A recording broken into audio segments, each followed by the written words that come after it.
Hira, kamu lagi main ya? Bukannya belajar. Ih, kata siapa aku lagi main game? Aku lagi belajar tahu buat besok. Kan besok jadwal ulangannya sosiologi. Terus kenapa aku senyum? Karena tuh sosiologi seru banget tahu untuk dipelajarin.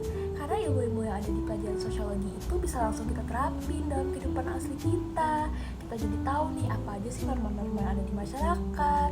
Terus bagaimana cara berperilaku yang baik kepada orang lain. Pokoknya seru banget tahu. Oh gitu. Tolong ajarin aku dong. Oh, kamu mau aku rangkumin isi materinya apa aja selama semester 2 ini? Iya. Hehehe.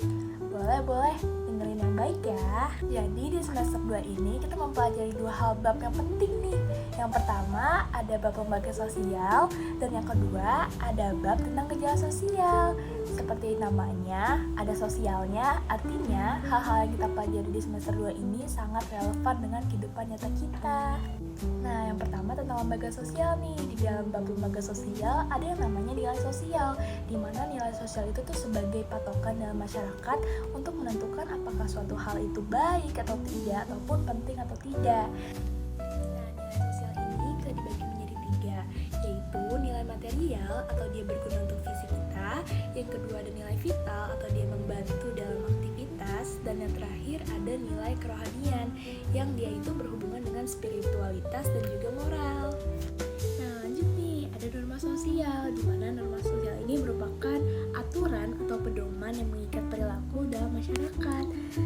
Lalu norma ini bisa berupa cara, lalu juga ada kebiasaan, tata kelakuan, dan juga adat istiadat. Ada juga nih norma agama, norma kesusilaan, norma kesopanan, norma kebiasaan, dan juga norma hukum. Lanjut, ada yang namanya lembaga sosial, di mana lembaga sosial ini merupakan sistem aturan dan norma yang dibuat untuk memenuhi kebutuhan masyarakat. Contoh lembaga sosial itu ada lembaga sosial keluarga, ekonomi, pendidikan, hukum, dan juga agama. Ciri-cirinya itu dia punya simbol, aturan, tradisi, alat pendukung, dan juga sistem nilai. Lalu jenis-jenis lembaga sosial itu bisa dibedakan dari proses terbentuknya, apakah dia terbentuk secara alami atau memang sengaja dibentuk. Lalu juga ada dari tingkatan penerimaannya dalam masyarakat seperti apa, dan juga fungsinya. Nah, ada istilah baru nih di dalam pembelajaran kali ini, yaitu penyimpangan sosial, di mana penyimpangan sosial ini adalah suatu perilaku yang tidak sesuai dengan nilai dan norma yang berlaku di masyarakat. Lalu untuk mencegah dan memperbaiki penyimpangan sosial ini ada nih yang namanya pengendalian sosial. Pengendalian sosial ini bisa bersifat mencegah ataupun menindak. Nah, cara untuk pengendalian sosial ini ada berbagai cara. Salah satunya ada sosialisasi, teguran, imbalan, hukuman, dan tekanan sosial. Lalu pengendalian sosial ini bisa dilakukan secara formal ataupun informal, di mana formal ini diberlakukan oleh lembaga resmi seperti polisi, lalu pengadilan, dan informal itu oleh masyarakat sekitar. Jadi itu beberapa rangkuman dari bab lembaga sosial. Sekarang kita lanjut ke bab gejala sosial yuk. Nah, jadi yang pertama-tama ada yang namanya gejala sosial nih, atau bintang utamanya dalam bab sekarang. Jadi gejala sosial itu adalah suatu peristiwa atau kejadian yang dialami ataupun dibuat oleh manusia dalam kehidupan bermasyarakat. Nah, gejala sosial ini tuh bisa dipengaruhi oleh faktor ekonomi, lalu juga faktor agama, politik, dan juga faktor budaya. Ciri-ciri gejala sosial tuh dia tuh beragam banget, terus dia tidak bisa diprediksi. Lalu juga kalau gejala sosial tuh dia dipengaruhi oleh banyak hal dan sifatnya tidak tetap. Gejala sosial ini bisa dibedakan dari penyebabnya dan juga ada tingkatannya nih. Kalau dari penyebabnya ada gejala sosial ekonomi, hukum, politik, agama, dan juga budaya. Lalu kalau dari tingkatannya ada gejala sosial mikro, meso, dan juga makro.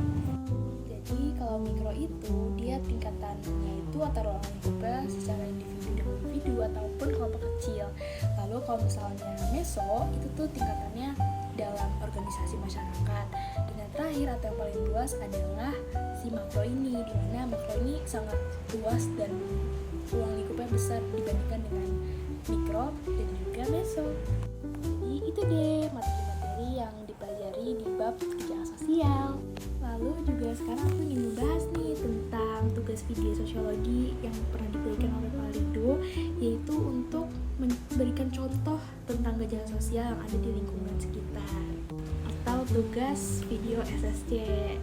Jadi kesan-pesan aku, yang pertama aku sangat enjoy dalam take videonya itu, karena memang ternyata apa yang kita buat dalam video itu, apa yang kita susun gejala sosialnya itu ternyata memang sudah ada dalam kehidupan kita sebelumnya, atau memang pernah terjadi dalam kehidupan sebelumnya. Jadi perlu diketahui bahwa memang gejala sosial ini benar-benar nyata dan masih banyak ada di lingkungan sekitar, terutama bullying karena adanya perbedaan. Dan pesannya itu, semoga dengan tugas ini, dengan tugas pembuatan video gejala sosial, teman-teman sekitar atau bapak ibu juga bisa lebih aware dengan gejala sosial ini, karena juga gejala sosial ini merupakan hal yang sangat penting juga untuk kesehatan mental seseorang, karena sangat tidak enak jika kita berada di posisi seseorang yang dibeda-bedakan karena suatu latar belakang yang berbeda ataupun faktor ekonomi, agama yang berbeda dengan anak-anak sekitarnya. Dan sekarang aku izin menyampaikan tentang rangkuman kecil tentang pesan moral apa yang bisa didapatkan dalam mempelajari dua bab sosiologi ini, yaitu gejala sosial dan juga lembaga sosial. Dimulai dari bab pertama, yaitu lembaga sosial. Jadi norma dan nilai sosial yang ada di dalam masyarakat itu tuh bukan sebagai pembatas, melainkan dia tuh sebagai sesuatu yang menjaga kita dari hal-hal yang tidak baik. Karena kita juga sebagai masyarakat butuh pedoman untuk bagaimana sih bersikap dengan orang lain dan bagaimana cara untuk menyikapi suatu hal. Jadi kalau misalnya kita hidup tanpa norma ataupun nilai sosial, justru malah masyarakat kita tuh menjadi kehilangan arah, tidak tahu apa yang harus mereka lakukan dengan baik, apa yang mereka harus hindari, apa yang harus mereka lakukan dan apa yang harus tidak mereka lakukan. Dan dengan mempelajari ini tuh kita juga bisa memiliki kehidupan masyarakat yang aman dan juga damai. Lalu dari lembaga sosial ini kita dapat belajar bahwa kita itu tidak bisa hidup sendirian. Kenapa?